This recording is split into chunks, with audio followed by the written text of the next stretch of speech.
mga kababayan. Ito yung ating unang pag-uusapan. Nako. Mga kababayan, excited na po ba kayo? Excited na po ba kayo, mga kababayan, na pag-uusapan natin dito? Ang 2.4 billion joint account ni Sara at Digong, na ayaw ni Digong pumirma at sabi niya, anong kapalit sir? Sampalin ko siya sa publiko? Nga, kita nyo? Mga kababayan, kaya pala. Kaya pala gano'n na lang kagalit si Tatay Digsinyo. Kaya pala gano'n na lang kagalit. Bakit?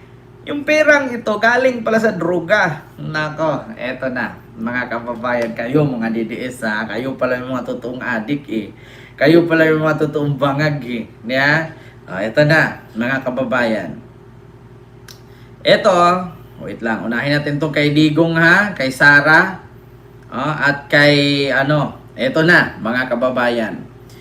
Gusto ko lang pong i-clarify po sa inyo, mga kababayan. Ayan na po, Senator Ping Lacson. Ayan, anong nakalagay? Senator Ping Lacson, nais paimbestigahan sa Senate Blue Ribbon Committee ang aligasyong 2.4 billion joint account umano ni Sara Duterte at Digong. Ayan po, mga kababayan. Nako,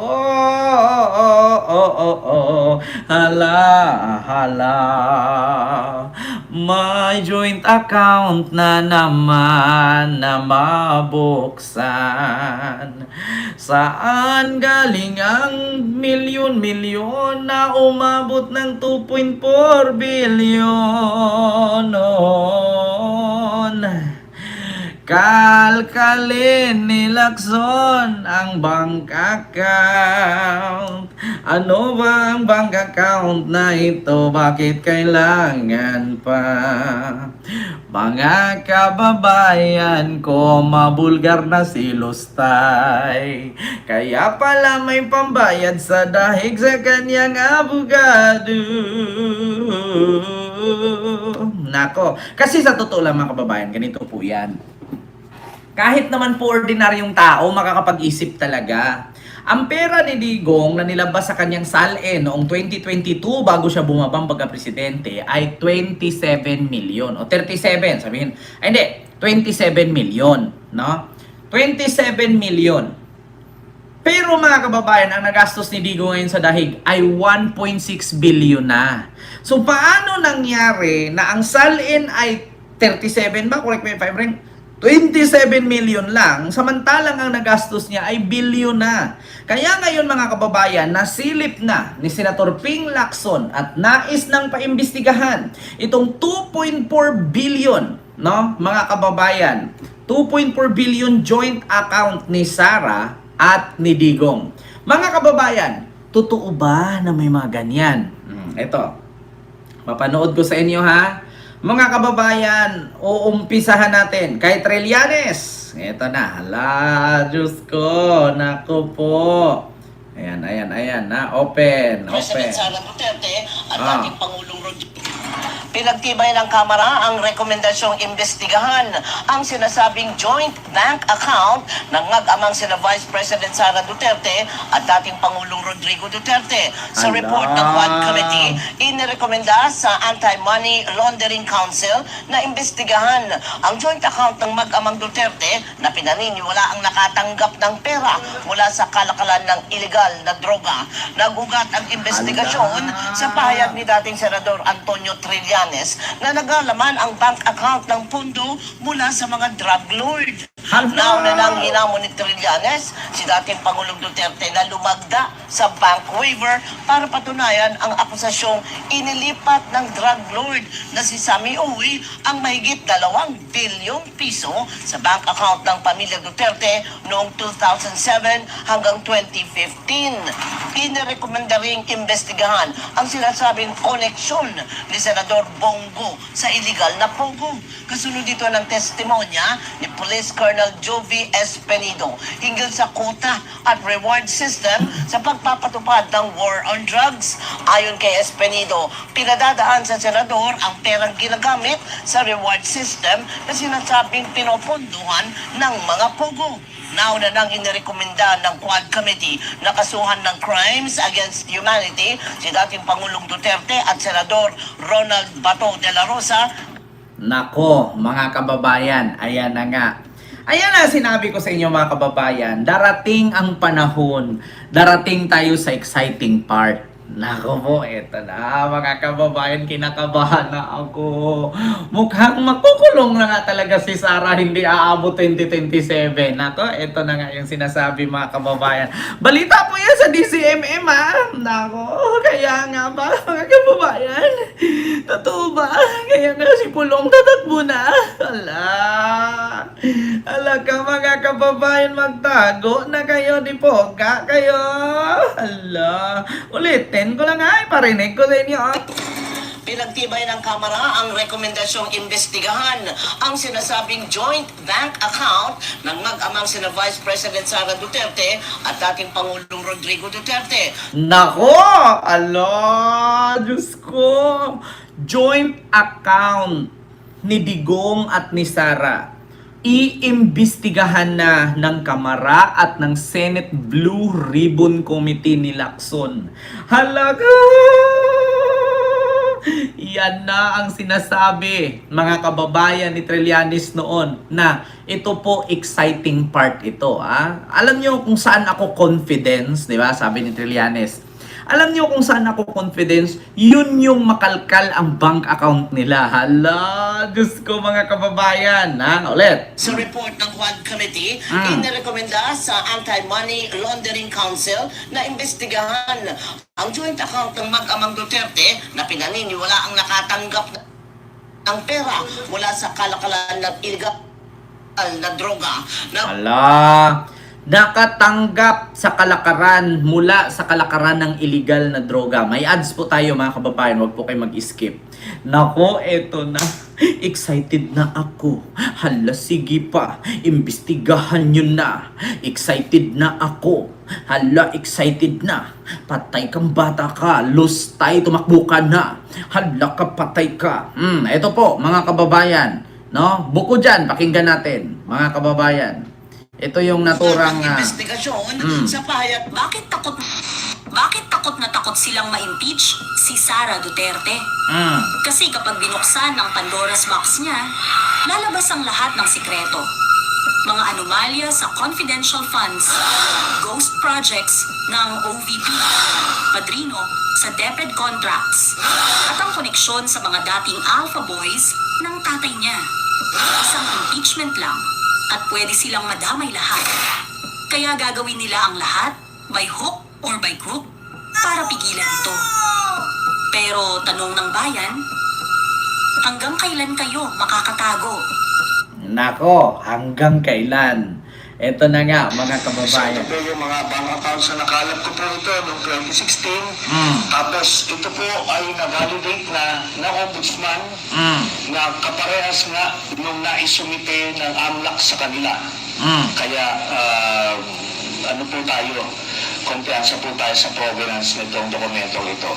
Kita nyo mga kababayan, na-check na ng ombudsman itong mga bank account na to ay nag-match at totoo. Kaya nga ang sabi ni Amy, hindi aabot ng 2027 makukulong si Sara sa pamamagitan kay Boying. Mismo sinabi ni Trillanes yan mga kababayan. Ang mga bank account na nirepresenta niya at pinakita niya ay chinek at inimbestigahan na ng ombudsman. Accurate at saktong-sakto. Match na totoo. Naku po. So, sige po, next slide. Ito po yung mga iba't ibang mga pumasok na pagkapirahan kay accounts ni Duterte. Tapos, sige po, next slide. Ayan. So, ang total po ng mga credits na pumasok ay 2.4 billion. Patay. Ngayon, kung ano talaga yung actual total, malalaman po natin yan pagka binuksan po yung accounts. Ngayon po ito, no? Ang pagkakamali po ni Mr. Duterte nung nagtatago siya ng pagkapirahan, ay ginawa niyang joint account yung kanyang anak na si Vice President Sara Duterte. Mamarites sila po. Ito po ay alam po naman natin na exempted sa bank secrecy law ang impeachment. So lalabas po yan lahat. Ito po yung last slide. No? Dito po, meron po, ito po mga transactions na ito, meron pong kay Vice President Sara, Ah, meron po kay Duterte, Patay. meron po kay Paste, ala. Duterte, meron kay... Ayan na, mga kababayan, tignan ninyo. Tignan ninyo habang nagsalita si Trillanes. Ito po mga transactions na ito, meron pong kay Vice President Sara, meron po kay Duterte, meron po kay Paste, Duterte, meron kay Pulong Duterte, at meron po kay Hanilet Abansenya. Pati si Hanil. Ito pong mga ito ay mga managers checks under their name na ang origin po ng account ay yung isa dun sa mga drug lords na minention ni Las Cañas na si Sammy Uy. Nako. Ito po, ano ito? Siguro ng mga panahon na yan, 2011 to 2013, medyo kumpiyansa sila sa kanilang mga gawain, kaya may physical na checks, no? Pero after that, ano na, ang mga deposito diretso na sa account, so wala nang paper trail. Pero makikita natin dito yung pattern po, Mr. Chairman. Ala. Nag-didibende yung drug lord dun sa pamilya nila Duterte tuwing October at April. Ala. Kaya sunod-sunod po yan. And by the way, makikita po natin si Vice President Sara, meron po siyang dalawang checking in-encash dyan under her name, manager's checks. Tapos, ito po ay while she was mayor, no? Kaya yan ay direct bribery, no? Tapos process of the illegal drug trade. Ito po ang naging pruweba natin. Kaya nung cross-match po namin yung dokumento na kuha namin at dito sa mga personalidad na minention po ni Arturo Las Cañas, na-confirm namin yung kanya istorya. Na. Nakita niyo po dyan, si Duterte, pareha sila ng amount na in-encash. No? Tapos, itong mga anak, sila Baste, Duterte, ayan po, tagto 10 million every 6 months. Kay Pulong Duterte, meron din. Ngayon, lahat ito ay hawak yan ng mga bangko mismo. Meron silang physical copy, meron silang soft copy. Ito po mga kababayan sa mga nagtatanong. Ano ba yung sinabi ni Trillanes? Ganito po. Ito mga kababayan, October 25 to April 24, 2011 at 2012, si Sara po ay nag-encash ng cheque na nakapangalan ay Sara Shimerman Duterte. Nag-encash po siya ng dalawang tag 7.4 million, no? Ng October 25, 2011 at April 24, 2012. Nag-encash siya ng dalawang 7.4 million na nagkakahalaga lahat in total of 14.8 million. Dito naman kay Rodrigo Duterte, November 14 at November 22 at April 4. Ito po'y mula ng 2011, 12, 13. So, 3 buwan at 3 taon, nag-encash si Digong ng una. Sa 2011, 755,000. Sa 2012, 7.4 million. Sa 2013, 7.4 million. In total of 15.6 million. Cheque po yan. Pangatlo, ito naman mga kababayan, 2011, 12, 12 at 13. 2011, 2012, 2012 at 2013. Ito naman si Sebastian Duterte. Nag-encash po siya ng 10.3 million, 1, 2, 3, 4. 4 na beses. Sa loob ng 2011 hanggang 2013 na nagkakahalaga ng 41.2 million. Ito po yung cheque and cash galing sa droga.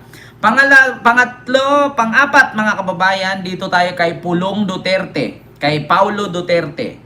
2011-2012, nag-encash siya ng tag 9.7 million, dalawang beses. So, 19.4 million lahat, mga kababayan. At ito naman yung 1, 2, 3, 4, panglima. Hanilet or Cielo S. Avancenia. 2011, 2012, 2012, 2012. Tatlong 2012. Nag-encash po siya ng 10.6 million. Apat na 10.6 million and total of 42.6 million. Diya, kita nyo mga kababayan? May resibo po yan. Mga kababayan, ayan po yung resibo na aking binabasa. No, yan po yung nilabas ni Trillanes. Klaro naman po mga number dyan, no. Ayan na, naririnig nyo po yung mga number. So, yun po mga kababayan, in total of 2.4 billion na joint bank account. Mga kababayan, hindi po ito pwedeng tanggihan ng mga Duterte kasi kuha po ito ni Trillanes sa mismong bangko. Kaya nga pumunta si Trillanes doon sa Julia Vargas sa Pasig na sana makipagkita si Trillanes doon together with the representative of Duterte na pipirma siya na para buksan. Wala daw dumating doon. Ang kanyang representative at the time ay si Salvador Panelo. Si Panelo yung payat. Yun dapat ang pupunta. Ngunit ang pinadala doon mga kababayan ay parang driver lang yata. Tapos walang nangyari. Hala, naku mga kababayan. Continue. Yung mga sinasabi nito, kaya hindi po yan pwedeng i-unite lang kasi alam naman natin yung mga estilo ni Duterte, magka-admit konti, pero mag-unite to confuse everyone. Pero ito po yung Diba? Alam daw natin yung style ni Digong. Kunwari sasabihin, meron tayong presidenteng bangag noon, bangag ngayon. Tapos pag tinanong sa media, wala ako sinabing ganyan. Yung adik, bangag, wala. Baka mapatay pa ako ni Marcos. Diba? Mahilig daw mag-admit, tapos sabay deny. Parang si Sara lang. Ngayon mga kababayan, meron akong isang ipakita sa inyo na mismong si Sara inamin. Sara inamin na may bank account talaga. Naku po, ito na. Actually, yung listahan ng bank account na yan, bank accounts, madami yan di ba? Noong, was it 2016 na nilabas? Oo. Hanggang ngayon, may file ako niyan kasi nung lumabas yan, isa-isa ko pinuntahan lahat ng bangko. At tinanong ko sila isa-isa sa mga nakapangalan sa akin at yung mga accounts. Meron talagang mga accounts doon na hindi alam ng bangko, hindi ko rin alam, pero nandoon siya sa listahan. So, Putang ina mga kababayan, di ba? Gagawin mo pang tanga yung mga Pilipino. Meron talagang bank account doon. Na hindi ko alam kung bakit nandoon siya kasi hindi rin alam ng bangko, hindi ko rin alam. Putang ina, paano ka nagkakaroon ng bank account doon tapos hindi alam ng bangko at hindi mo alam at nalagay lang doon? Ano yun? Automatic kusang nagsusulat yung computer sa bangko? 'Di ba? Continue. tinatanong ko yung bangko, bakit may ganito? Sabi nila baka non-existent talaga yan na mga Non-existent. Non-existent daw. Mga kababayan, sinindan nga ni Trillanes ng 500 pesos yan, tinanggap eh. 'Di ba? Non-existent. Pero sinindan ni Trillanes ng 500 pesos yan, tinanggap. Ito mga kababayan, pakita ko sa inyo. Ito yun mga kababayan, Diyos ko. Saan na ba yun? Ito.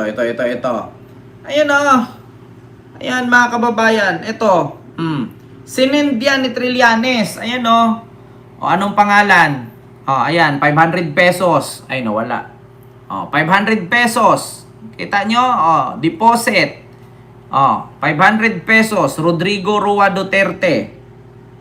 Kita nyo, mga kababayan? Tapos sasabihin ni Sara, meron talaga yan. Bank's account. Or bank accounts. Kasi marami daw. Kita ninyo, mga kababayan? Tapos itatanggi ni Sara. So, meron namang accounting nung even nung mga sinasabi nilang Si Paeng, hello po. tinanong ko din yan sa bank. Actually, yung listahan ng bank account na yan, bank accounts, madami yan di ba? Noong, was it 2016 na nilabas? Oo.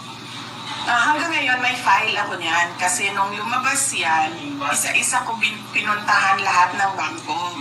At tinanong ko sila isa-isa sa mga nakapangalan sa akin at yung mga accounts.